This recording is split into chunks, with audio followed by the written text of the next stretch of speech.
My name is Jack. I live in this bustling and noisy city, and I have a wife whom I am extremely proud of, Ellie. Ellie has long hair that shines like the golden sun. When it is casually draped over her shoulders, the strands seem to carry a lively luster as they dance gently in the breeze. Her eyes are like the deep blue of the ocean, hiding countless tenderness and mystery. Whenever she looks at me, I feel like I'm going to be overwhelmed by that blue. Her figure is even more perfect, and her tall figure always stands out in a crowd. Her slender waist is so small that it seems like it will break if you bend it lightly, but it is connected to her plump buttocks in just the right way, creating a charming curve. Her legs are straight and long, with graceful lines, and every step she takes has an elegant rhythm. She is the goddess in my heart, and also the greatest comfort for me when I come home from work every day. It was an ordinary weekend, and the sun was lazily shining on the sofa in the living room. I was curled up on the sofa, reading an interesting novel and enjoying the moment of tranquility. Ellie came in from outside humming a little song, her face flushed with excitement, and a different kind of light shining in her eyes. I put down the book in my hands, looked at her curiously, and asked her what had happened. She excitedly sat down next to me, took my hand and said, "Jack, I met someone really amazing today. He's a hypnotist and he performed some simple hypnotic magic tricks on the street. It was amazing." I smiled indifferently, thinking that this was just a new interest that had come up, like her previous enthusiasm for yoga and painting, which would soon fade. From then on, Ellie began to mention this hypnotist frequently, and even signed up for a small hypnosis seminar he held. Although I was a little suspicious, I didn't interfere too much. After all, I hoped she would have her own interests as long as she was happy. However, as time passed, I gradually noticed something was wrong. Ellie no longer looked at me with the same loving and dependent gaze as before, but with a strange look, as if there was an invisible veil between us.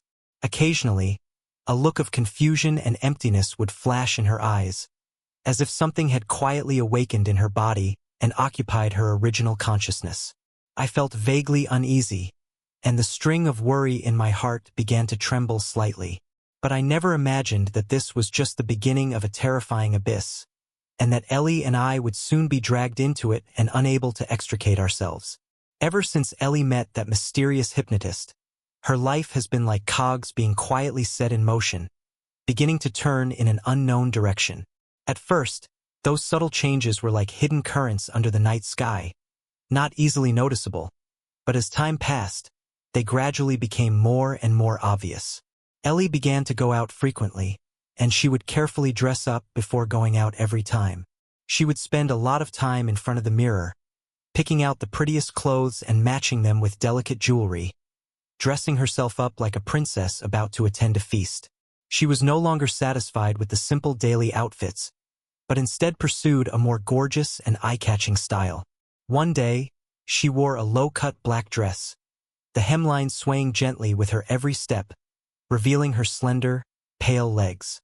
Her makeup was also exceptionally exquisite, with eyeshadow the color of the deep night sky and lipstick a bright, dazzling shade of red.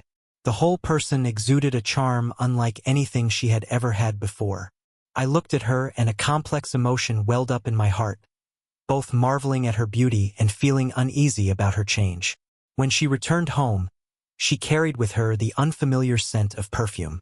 The scent was strong and unique, completely different from the light perfume she usually wore.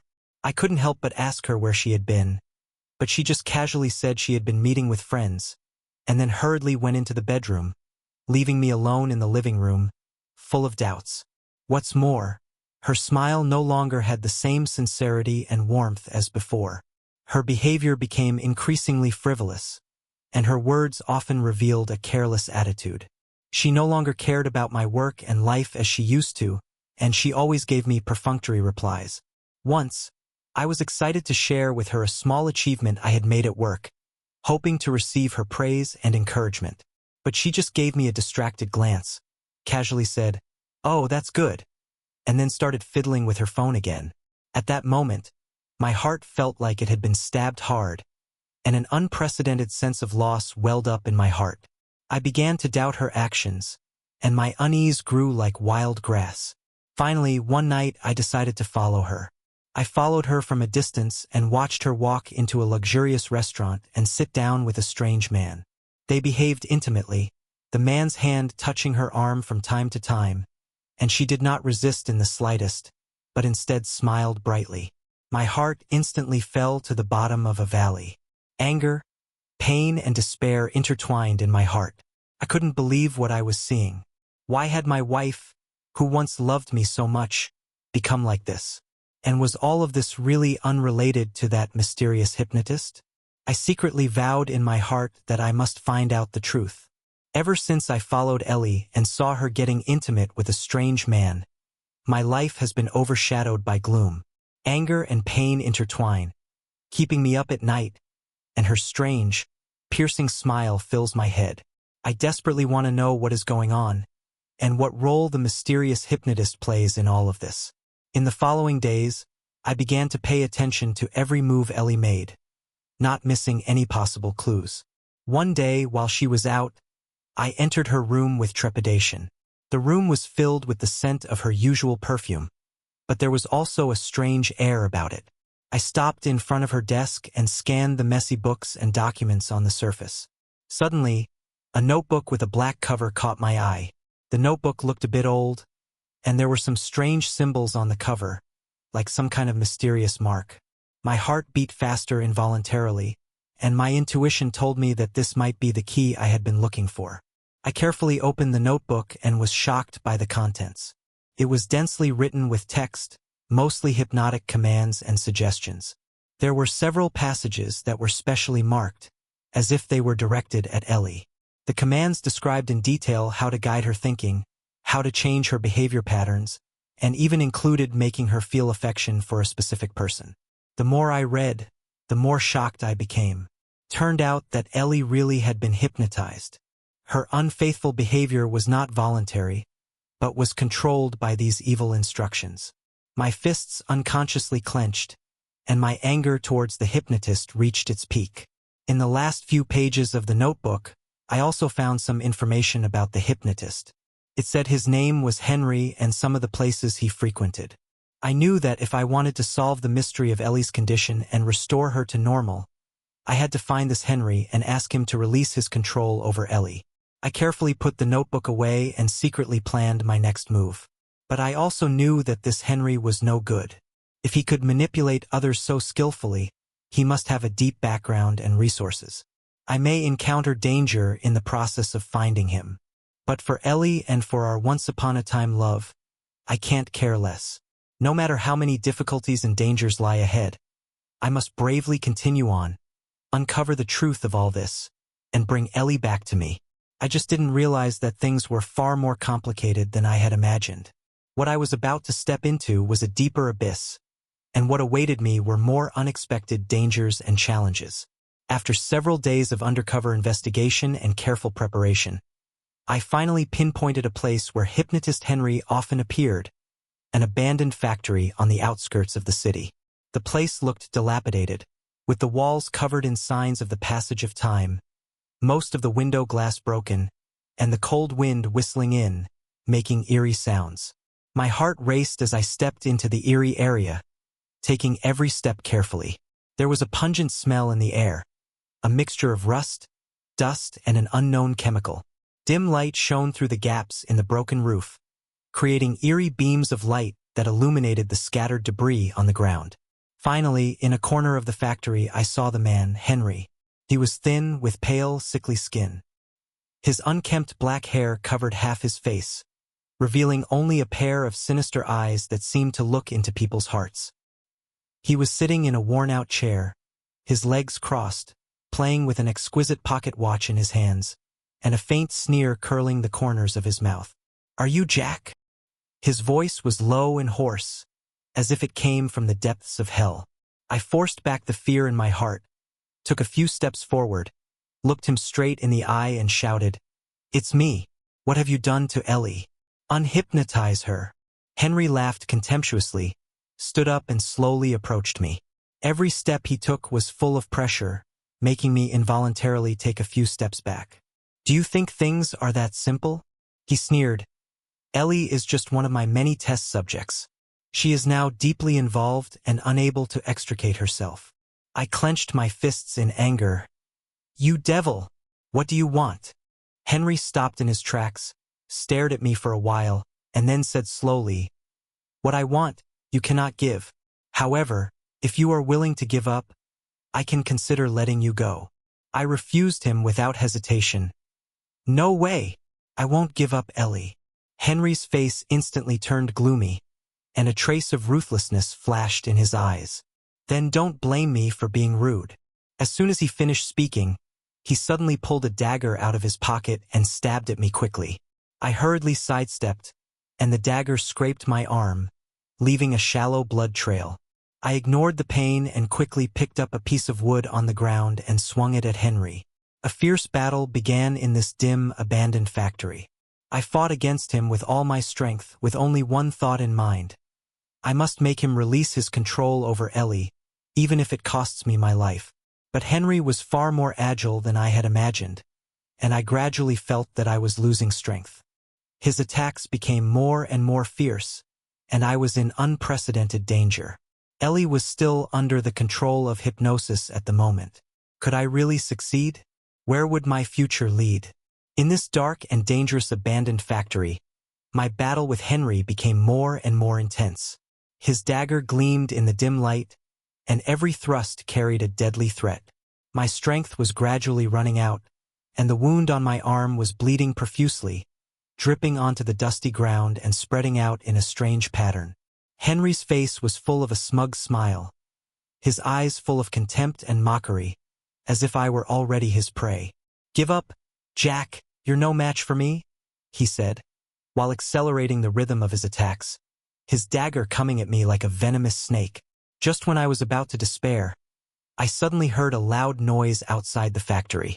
The noise grew closer and closer, as if many people were rushing here. Henry's movements paused slightly, and a look of panic appeared on his face. I took the opportunity to slam the wooden board in my hand at him. He hurriedly dodged to the side, and the board flew past his shoulder. Taking advantage of this gap, I quickly looked around, trying to find a chance to escape. Just then, I saw Ellie appear in the doorway of the factory. Although there was still a hint of confusion in her eyes, she revealed an unprecedented determination. Her feet were a little unsteady, but she still tried her best to walk towards us. Ellie! I shouted her name, a feeling of hope welling up in my heart. Ellie heard my voice, a sparkle in her eyes, and she quickened her pace, running towards me. Henry's face turned ugly when he saw Ellie, and he said viciously, You disobedient thing, who told you to come over here? Ellie ignored him and ran straight to my side, taking me under her protection. Her body trembled slightly, but her voice was unusually firm. Jack, I won't let him hurt you. I looked at Ellie and was filled with emotion and surprise. It turned out that, in her subconscious, she still deeply loved me, and she had been struggling to resist the control of the hypnosis. Henry saw this and became enraged. He brandished his dagger and charged at us. Ellie gripped my hand tightly as we faced Henry's attack together. Just as Henry's dagger was about to pierce us, the crowd outside the factory finally rushed in. It turned out that before I came, I was worried that something might happen to me, so I secretly called the police. The police quickly subdued Henry, and his dagger dropped to the ground with a crisp sound. Ellie and I embraced, and tears blurred my vision. The crisis had finally been temporarily averted, but we knew that we still had a long way to go before we could completely shake off the effects of hypnosis and return Ellie to normal. And it was still uncertain whether we could regain our former happiness. After Henry was taken away by the police, Ellie and I were taken to the hospital.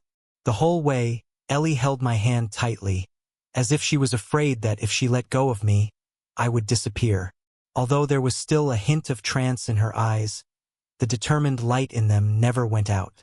When we arrived at the hospital, the doctor gave Ellie a thorough examination. The results showed that her body had not suffered any substantial injuries, but her mental state was very unstable. The long-term effects of hypnosis had caused a serious conflict between her subconscious and conscious minds. The doctor advised us to seek treatment from a professional psychologist to help her gradually escape from the shadow of hypnosis. In the days that followed, Ellie began a long and difficult course of psychological treatment.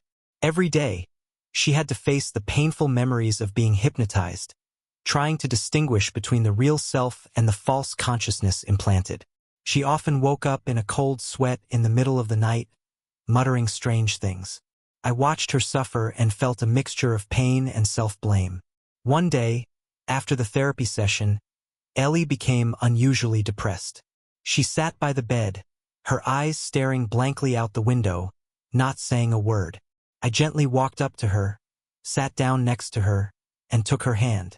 "Ellie, don't be afraid. I will always be with you," I said softly. Ellie turned her head and looked at me. Tears suddenly welled up in her eyes. "Jack, I'm so scared. I feel like I can never go back, and those horrible memories just won't go away," she said, choking back her tears. I hugged her tightly and comforted her. "No, Ellie, we can overcome this. You have to believe in yourself and in me." With my encouragement and company, Ellie gradually gained the courage to face those painful memories. She began to actively cooperate with the therapist's treatment and tried to break free from the shackles of hypnosis. As time passed, her condition gradually improved.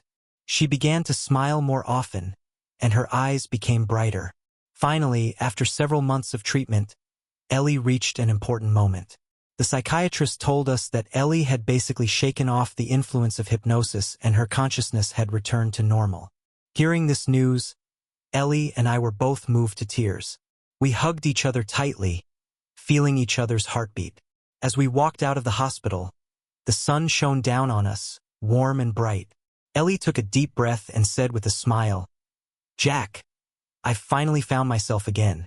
I looked at her and my heart was full of happiness and relief.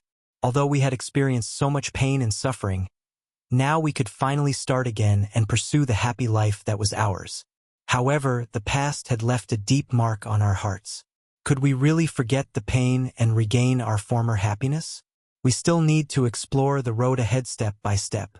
Thinking that life had returned to peace, Ellie and I tried hard to get our lives back on track and regain the warmth of the past. Ellie started to take care of our home again, decorating the rooms carefully and trying to cook all kinds of delicious food.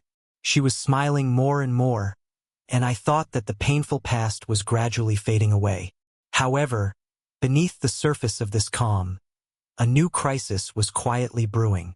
One evening, I came home from work and, as soon as I opened the door, I saw Ellie sitting on the sofa, her face pale as paper and her eyes full of fear. Her body trembled slightly, and her hands were clenched tightly around the armrests of the sofa. "Ellie, what's wrong?" I rushed to her side and asked with concern. Ellie looked up at me, her lips trembling as she spoke after a long pause. "Jack, I received a strange letter." She pointed to a letter on the coffee table next to her.